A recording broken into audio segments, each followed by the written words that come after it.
प्रायोजक वेलस्पन वर्ल्ड।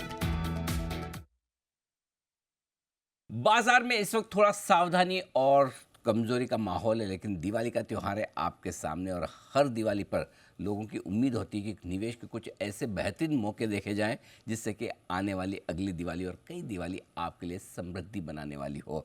बिल्कुल इस कमज़ोर मूड माहौल में आज हम आपकी मुलाकात करवाने जा रहे हैं बाजार के एक बेहद खास मेहमान से। हमारे साथ कार्यक्रम में शामिल हो रहे हैं एमफी के चेयरमैन, एचडीएफसी म्यूचुअल फंड के एमडी और सीईओ नवनीत मुनोद साहब, और जानेंगे उनसे दिवाली आई, जोश आई हमारी इस खास सीरीज में अगले एक साल के लिए और आने वाले वक्त के लिए बाजार पर क्या है उनका आउटलुक और साथ ही कहाँ देख रहे हैं वो निवेश के मौके।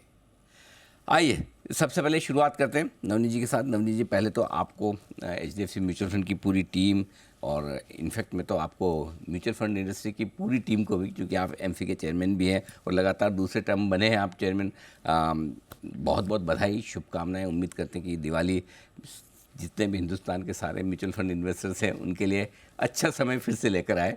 बहुत बहुत शुभकामनाएं और बधाई। बिल्कुल अनिल जी, आपको, पूरे जी परिवार को और सभी दर्शकों को दीपावली की बहुत बहुत शुभकामनाएं और अगले वर्ष के लिए बहुत अच्छी शुभकामनाएं। अगर हम विश्व को देखें, बाजार मंदा है तो पिछले कुछ 15-20 दिनों से, लेकिन एक दूसरा तरीका है सोचने का कि दिवाली हाई क्यों होनी चाहिए भारत में।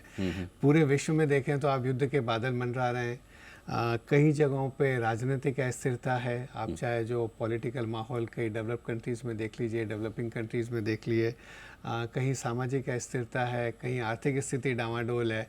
उन सबके मद्देनजर अगर हम भारत को देखें तो चाहे आज एक राजनीतिक दृष्टि से, सामाजिक दृष्टि से, आर्थिक दृष्टि से, हर दृष्टि से मुझे लगता है कि हमारा सौभाग्य है कि हम इस समय भारत में हैं। बाजार ठीक है, पर अगर दिवाली से दिवाली तक देखें तो पिछले दिवाली से यहाँ दिवाली तक म्यूचुअल फंड्स में समवेयर बिटवीन 15 से 30% के रिटर्न से ज़्यादा ही रहे होंगे। बिल्कुल, क्योंकि लार्ज कैप इंडेक्स अगर पॉइंट टू पॉइंट देखें तो करीब 20% ऊपर है, मिड और स्मॉल कैप्स तो 30-40% ऊपर हैं, तो फंड्स के रिटर्न्स भी वैसे रहे हैं। थोड़े से करेक्शन हो गए, ऊपर ज़्यादा जाके थोड़ा सा वहाँ से आ गया, लेकिन वो बहुत ज़रूरी है, हेल्दी बनाता है बाजार को। वो शायद वो अगली दिवाली के लिए बेस तैयार कर रहा है कि अगली दिवाली पे हायर बेस पे तो थोड़ी लोअर बेस हर पे। दिवाली पे तो ऐसा नहीं हो सकता कि 25% बढ़े, राइट। अगर भारत के जिस हिसाब से जीडीपी और नॉमिनल जीडीपी लें, जिसका मतलब है रियल जीडीपी भाई 6-7% की ग्रोथ है, उस पर आप 4% का इन्फ्लेशन जोड़ें, 11-12 कंपनियों के मुनाफे थोड़े ज़्यादा बढ़ें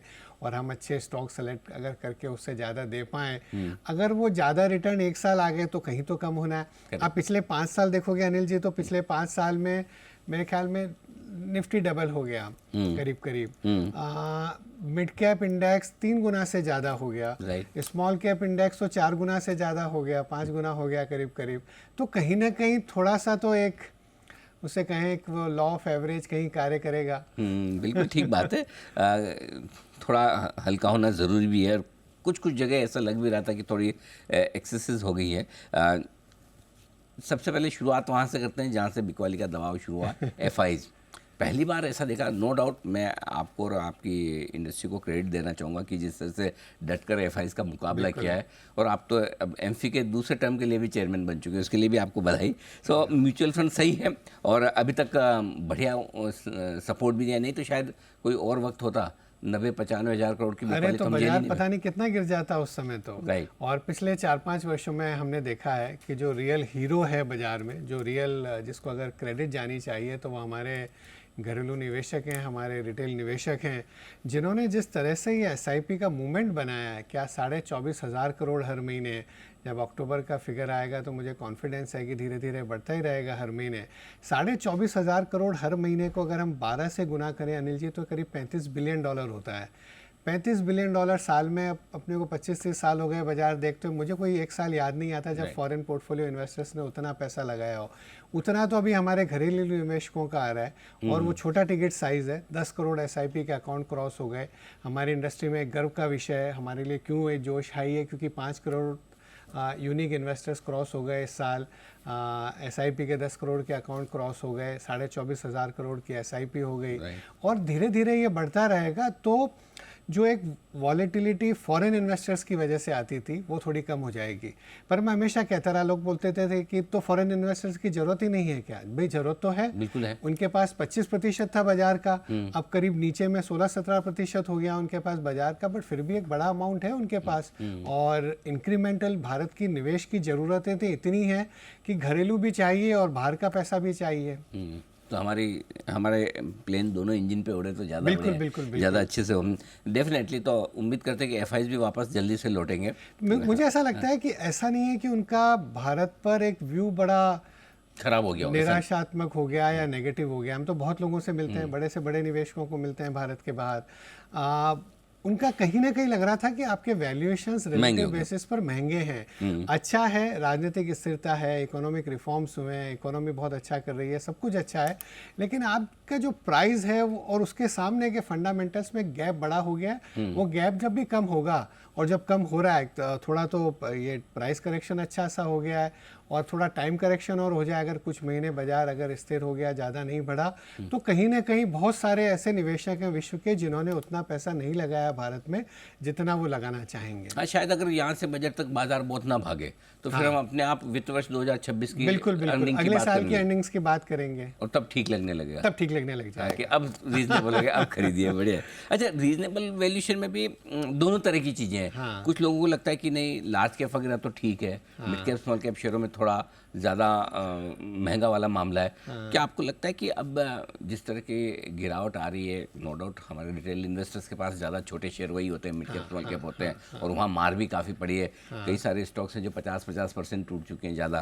क्या आपको लगता है कि वहाँ भी अब धीमे धीमे जो वो एक अनाप शनाप वाली तेज़ी वाला माहौल था वो अब सेटल हो गया और अब ज़्यादा डाउनसाइड रिस्क नहीं अभी है? एक अच्छी चीज़ देख रहे हैं बाजार में अनिल जी कि लोग बाग अगर अच्छे नतीजे आए हैं, अच्छी न्यूज़ आई है तो बाजार ऊपर है, अगर कोई बुरी खबर है या बुरे नतीजे हैं तो स्टॉक नीचे है या बाजार नीचे है या वो सेक्टर नीचे है।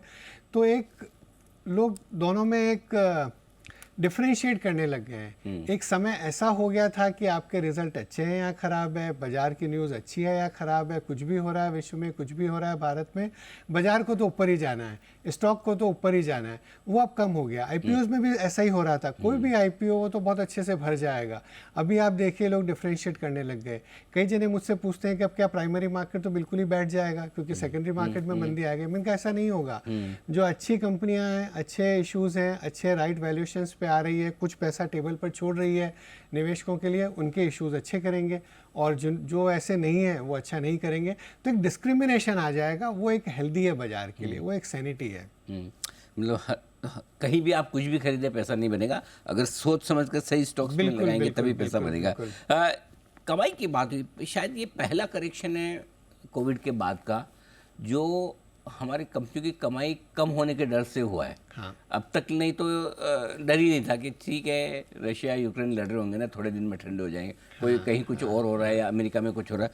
सो ये फंडामेंटल रीजन से करेक्शन पहली बार आ रहा है हमारे बाजार में। इसकी कितनी चिंता करने की जरूरत है? कोई भी मेरे से पूछता है ना बाजार क्या लगता है, तो मैं सोचता हूँ मैं कैसे बताऊँ बाजार क्या लगता है। तो हम चार चीज़ें देखते हैं। एक मैक्रो सिचुएशन देखते हैं, कंपनियों के मुनाफे की क्या ट्रेजेक्टरी है उसको देखते हैं, तीसरा लिक्विडिटी और सेंटिमेंट्स को देखते हैं, चौथा वैल्यूएशंस को देखते हैं।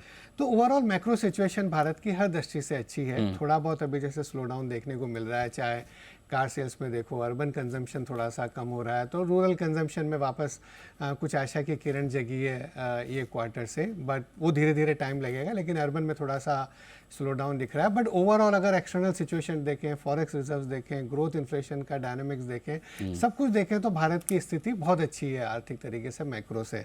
कंपनियों के मुनाफे में जो एक्सपेक्टेशंस थी, पिछले क्वार्टर भी थोड़े से कम आए, इस बार भी थोड़ा सा लग रहा है कि अर्निंग्स के डाउनग्रेड हो जाएंगे। तो जो एक चाहे निफ्टी देखें, BSE 500 देखें, कोई भी इंडेक्स देखें, तो वो थोड़ा सा बाजार के लिए अच्छा नहीं है। तीसरा लिक्विडिटी एंड सेंटिमेंट्स, तो पैसा तो आ रहा है, ठीक है, FPI की सेलिंग हो गई, बट ओवरऑल सेंटिमेंट्स मुझे लगता है कि थोड़ा सा भी करेक्शन हो गया। वैल्यूएशन चौथी चीज़ है, वैल्यूएशंस अगर थोड़े से ठीक हो गए तो लिक्विडिटी सेंटिमेंट्स तो वापस ठीक हो जाएंगे।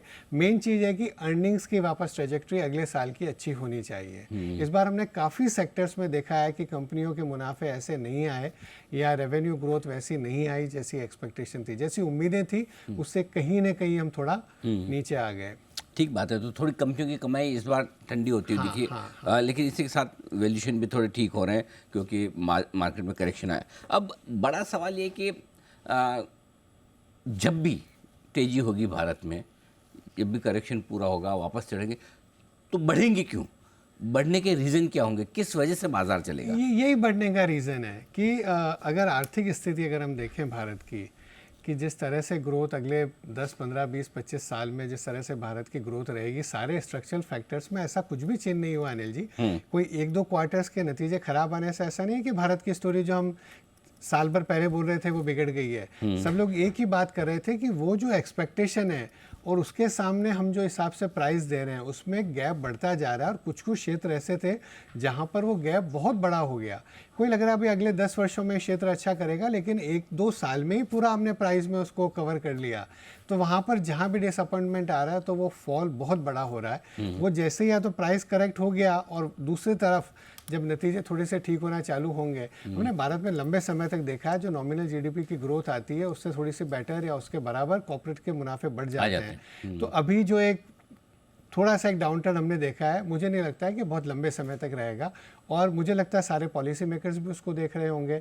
सरकार भी कदम लेगी, कॉर्पोरेट्स भी अपना कहीं ना कहीं कोर्स करेक्शन करते हैं, और प्राइस जब ठीक हो जाता है तो कहीं ना कहीं बाइंग आई जाती है।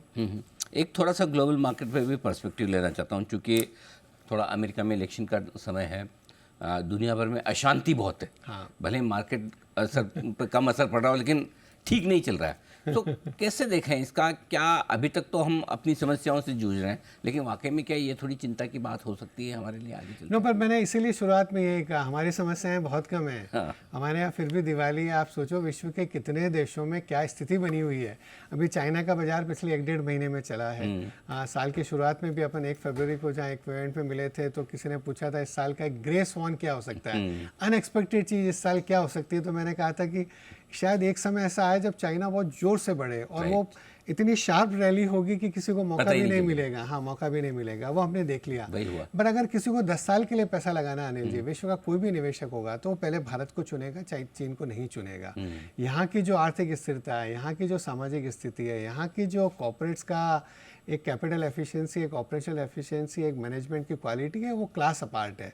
तो मुझे लगता है कि अल्टीमेटली और जो प्रिडिक्टेबिलिटी है वो अल्टीमेटली पैसा भारत में ही बड़ा आएगा। तो ऐसा कोई लॉन्ग टर्म पिक्चर कहीं चेंज नहीं हो गई है। अब हम तो यही कहते रहते हैं म्यूचुअल फंड सही है और अपनी SIP बनाए रखिए, और अगर बाजार नीचे जा रहा है और आपके पास अगर एक संभावना है तो उसको टॉप अप करिए, उसको बढ़ाइए। और ये दिख भी रहा है। हम जब देखते हैं अनिल जी, एक चीज़ मैं देखता हूँ कि जिस दिन बाजार में करेक्शन हुआ उस दिन हमारे परचेज ट्रांजैक्शंस बढ़ जाते हैं। अच्छा। नंबर ऑफ परचेज ट्रांजैक्शन जो आते हैं हमारे यहाँ, क्योंकि जो SIP भी कर रहे हैं वो थोड़ा बहुत अमाउंट लमसम में उस दिन लगा देते हैं। तो ये एक बहुत बड़ी मैच्योरिटी है। चलो अभी तक तो ये ठीक है और अच्छा रहे भी, क्योंकि लेकिन जो 2020 के बाद के इन्वेस्टर्स हैं उनके लिए मैं आपसे राय लेना चाहता हूँ, क्योंकि उन्होंने स्टॉक्स में भी और फंड्स में भी पहला साइजेबल करेक्शन देखा है। स्पेशली स्टॉक्स में तो फंड वाले तो फिर भी थोड़े ज़्यादा मैच्योर, समझदार और आराम से समझ के चलते कि हाँ 2-3 साल रखेंगे, लेकिन स्टॉक्स में पैनिक हो जाता है भाव देखकर। क्या सलाह देंगे आप उनको? कई जो बाजार के दिग्गज लोग हैं जिनसे हमने सीखा 80s में और 90s में, तो हमेशा बोलते थे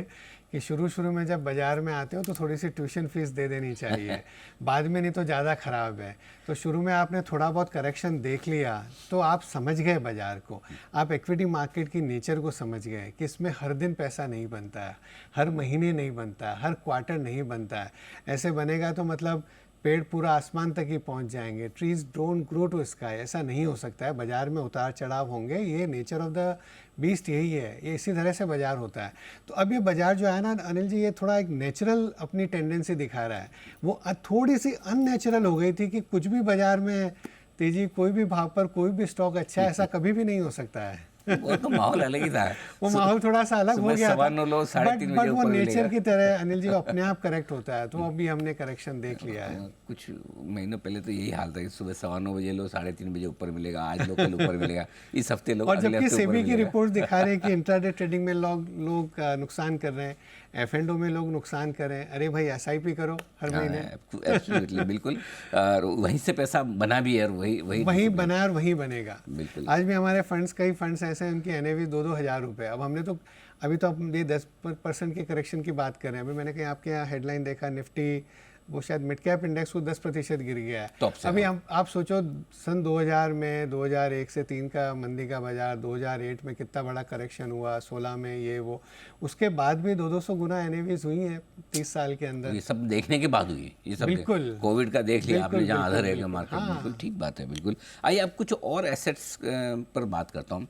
फिक्स इनकम डेट, क्या ये भी इस मार्केट में आकर्षक है पैसा लगाने के लिए आज से? तो ये साल अच्छा रहा है क्योंकि जो 10 साल का गवर्नमेंट ऑफ इंडिया का बॉन्ड है अनिल जी, उसमें करीब 40-50 बेसिस पॉइंट इंटरेस्ट रेट इस साल कम हुई। अगर हम लॉन्ग टर्म बॉन्ड फंड देखेंगे तो करीब मेरे ख्याल में, अगर जहाँ तक मुझे याद है, 9-10% के रिटर्न रहे हैं, उसमें बड़े अच्छे रिटर्न रहे हैं।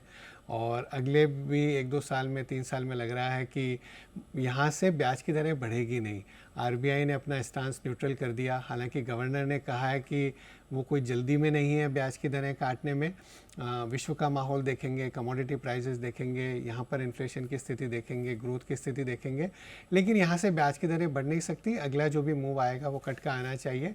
तो फिक्स इनकम भी एक अच्छी एसेट क्लास है। और ये जब करेक्शन आता है तब लोगों को लगता है कि सारा पैसा 100 का 100 रुपया वहाँ नहीं होना चाहिए, उसको थोड़ा सा एक थाली की तरह हर चीज़ को मिक्स करके रखना चाहिए। तो एसेट एलोकेशन की तरफ लोगों का ध्यान जा रहा है। अच्छा, हिंदुस्तान में एक बड़ी समस्या है हमारे लोगों के साथ, गोल्ड के भाव जब बढ़ते हैं, अभी तो लाइफ हाई पर है, तो हमें पता नहीं चलता खुश होना है कि दुखी होना है। कि जो पड़ा है गोल्ड, उसके भाव बढ़ रहे हैं, तो भाव बढ़ गए, खुशी होने, लेकिन फिर भी मन में और लेना था रह गया, और लेना था रह गया। बिल्कुल। और कुछ ना कुछ तो लोग जैसे शादी ब्याह में खरीदते हैं, अपना धनतेरस पे खरीदते हैं। मैं तो यही कहूँगा, धनतेरस में ETF में लगाइए, गोल्ड फंड के जरिए लगाइए, और थोड़ा सा एलोकेशन। गोल्ड का तो रिटर्न बड़ा अच्छा रहा Anil ji, point two point मेरे ख्याल में 30% साल भर दिवाली से। तो वो जोश हाई में गोल्ड ही है, जोश हाई रहा है। नो, मतलब शेयर बाजार के रिटर्न भी पॉइंट टू पॉइंट अच्छे रहे हैं। हम ज़्यादा ऊपर गए और वहाँ से थोड़े गिरे हैं इंडेक्स लेवल पे। अब स्टॉक्स तो कुछ अब जब वो कोई स्टॉक्स 5-5 गुना कैसे हो गए, कई फंड मैनेजर्स को भी नहीं समझ रहा था। अब वहाँ से करेक्शन होने के बाद भी कभी डिस्कस करा था हमारे फंड मैनेजर्स, तो बोले, वो मैंने बोला इतना टूट गया है, 40% टूट गया। बोले नहीं सर, अभी भी सस्ता नहीं है, वो तो बढ़ा ही इतना था, इसलिए वो करेक्शन दिख रहा है। पर मुझे लग रहा है कि थोड़ा सा आजकल एक चीज़ हो गई अनिल जी की, हर चीज़ का रिएक्शन बड़ा तुरंत हो जाता है, फास्ट हो जाता है। तो हो सकता है कई सारे स्टॉक जो हम नहीं ले पा रहे थे वैल्यूएशंस की वजह से, फंडामेंटल्स में दिक्कत नहीं थी, कंपनी में कोई दिक्कत नहीं थी, वो अब धीरे धीरे हो सकता है कई स्टॉक्स लेने जैसे बन जाएंगे। तो गोल्ड में अभी भी इन्वेस्टेड रहना चाहिए, एक हेजिंग के हिसाब से थोड़ा सा एलोकेशन रहना चाहिए, नया पैसा लगाने का मतलब। हाँ, विश्व में कभी कुछ हो गया, जैसे आपने पहले ही बोला, US इलेक्शंस है, कई तरह की अस्थिरता का माहौल है, तो एक हेजिंग के हिसाब से रहना चाहिए। एक और एसेट क्लास रियल एस्टेट, चाहे वो आप सीधे रियल एस्टेट खरीदें, स्टॉक खरीदें, या फिर रीट्स वगैरह के थ्रू इन्वेस्ट करें, क्या ये एक अच्छा निवेश हो सकता है? पर रियल एस्टेट क्या है अनिल जी, मतलब 3 चीज़ें होती है इंपॉर्टेंट, लोकेशन लोकेशन लोकेशन। अब उसमें एक ऐसा मैक्रो व्यू ले लेना बहुत मुश्किल है। इनलिक्विडिटी है बहुत ज़्यादा, कोई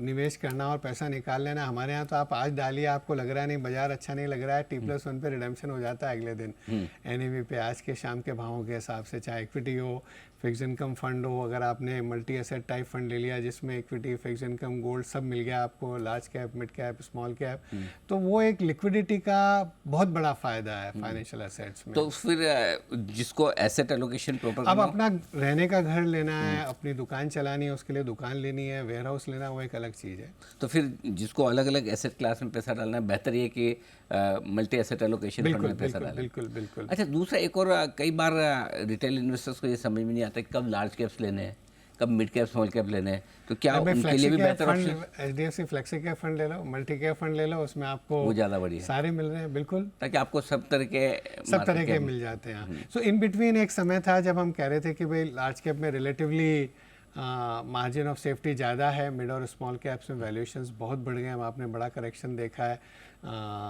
बट अभी तो थोड़े से समय अगर करेक्शन हो गया तो मल्टी कैप, फ्लेक्सी कैप में आपको सब अच्छा एक्सपोजर मिल जाएगा सबका। अब यहाँ से भी अगर कुछ और ज़्यादा ख़राब होना हो तो उसके कारण क्या हो सकते हैं, लोकल या ग्लोबल, क्या हो सकता सिर्फ बाजार बढ़ने के और ख़राब होने के कहाँ से कौन सा कारण आता है पता नहीं चलता है। फरवरी में अनिल जी आपके साथ स्टूडियो में बैठ के हमने एक दिन बोला कि आज ऑल टाइम हाई पे 12,000 की निफ्टी हो गई, तब नहीं पता चल रहा था कि 25 दिन बाद तो हम 7700 इंडेक्स पे होंगे, बाजार में नीचे के सर्किट भी लग गए। और जब 7700 आया तब ऐसा नहीं लग रहा था कि ये तो हम 25 भी हो गए, 3 गुना हो जाएंगे 3 साल के अंदर, राइट। वहाँ से हम तो 3 गुना 8,000 का वाला भी आज 24,000 पे निफ्टी है। तो कहाँ से कारण आ जाते हैं, बोलते हैं एक नोन नोन होता है कि हाँ ये चीज़ हो सकती है, बाजार में ये नतीजे हैं, या जो यूएस के इलेक्शन है। एक नोन अननोन है कि भाई अगले साल यूएस फेड कुछ करेगा नहीं करेगा, एक अननोन अननोन। अब कहाँ से कुछ आ जाएगा पता नहीं चलता है। हर तीसरे चौथे साल कोई तो अननोन अननोन आ जाता है। बट वो होने के बाद भी एक चीज़ ध्यान रखिए, अगर आपने फरवरी 2020 में लगा दिया, आप जो करेक्शन की बात करें ना, क्या करें बाजार में इतना करेक्शन आ गया, नए निवेशक आए, उन्होंने तो देखा ही नहीं है माहौल।